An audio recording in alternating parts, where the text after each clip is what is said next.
भारत की सभ्यता को प्राचीन सभ्यता कहा जाता है और इसे हजारों साल पुराना माना जाता है। हिंदू धर्म में देवताओं को असीम शक्ति वाला माना जाता था, जो उत्पत्ति और विनाश दोनों ला सकते थे। आज के पुरातत्व शास्त्री भी प्राचीन समय की बनी चीजों को आज की विज्ञान की समझ से बाहर मानते हैं, लेकिन कई लेखक और विज्ञानी इस बात का दावा करते हैं कि हिंदू धर्म के देवता और भगवान कोई और नहीं बल्कि परग्रही थे। आज हम उन लेखकों और विज्ञानियों की आंखों से भी पर्दा उठाना चाहेंगे और ये बताना चाहेंगे कि हिंदू देवता परग्रही नहीं बल्कि कुछ और थे। दरअसल एरिक वॉन डाइकिन, जो कि एक स्विस लेखक हैं, उन्होंने साल 1969 में एक किताब लिखी थी जिसका नाम था चैरियट ऑफ द गॉड्स, और उसमें उन्होंने दावा किया था कि परग्रही प्राचीन समय से ही धरती पर आते रहे हैं।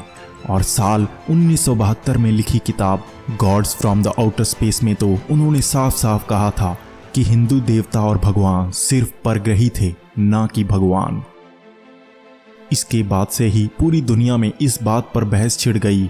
उनकी इन किताबों पर कई डॉक्यूमेंट्रीज भी बनी, लेकिन एरिक वॉन डाइकिन की किताबों के अध्ययन से इस बात का तो साफ पता चलता है कि उन्हें हिंदू देवी देवताओं की ज़्यादा समझ नहीं है और उन्होंने इसके लिए वेदों और पुराणों का भी अध्ययन नहीं किया है। दरअसल हमारे वेदों में बताया गया है कि इस 3 आयामी दुनिया में कई ग्रह हैं और उन ग्रहों पर जीवन भी है, लेकिन देवता और भगवान किसी और ग्रह से नहीं बल्कि किसी और आयाम से आते थे।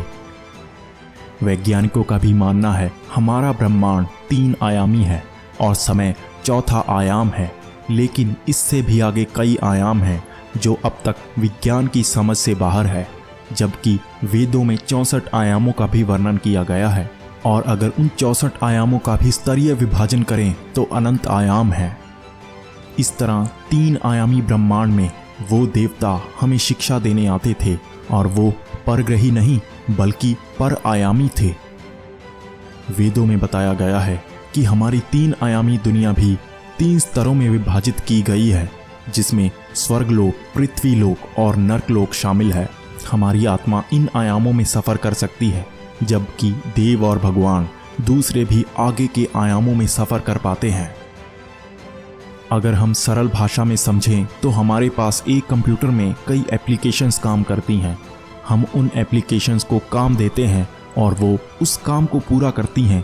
कंप्यूटर के अंदर एप्लीकेशंस का अलग आयाम है। हम उनसे कुछ भी करवा सकते हैं, कुछ भी बना सकते हैं, कुछ भी मिटा सकते हैं। हम उस कंप्यूटर के लिए भगवान हैं। इस तरह देवता हमारे भी ऊपरी आयाम में है और हमसे कोई भी काम करवाते हैं। वो किसी और ग्रह के वासी नहीं बल्कि किसी और आयाम के वासी हैं।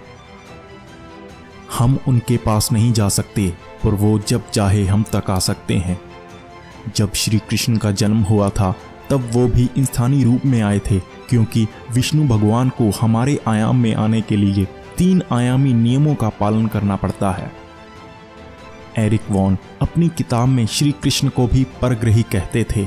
ये शायद उनकी सोच से बाहर है कि परग्रही धरती पर जन्म नहीं लेते, जबकि पर आयामी इस आयाम में ऐसे ही जन्म लेते हैं। तो अंत में आपके मन में उठ रहे सवालों का जवाब आपको मिल गया होगा कि हमारे देवता परग्रही नहीं बल्कि पर आयामी थे। विज्ञान चाहे जितनी भी तरक्की कर ले, लेकिन एक बात तो सच है कि वो आज भी उस प्राचीन विज्ञान के एक अंश तक भी नहीं पहुंच पाया है।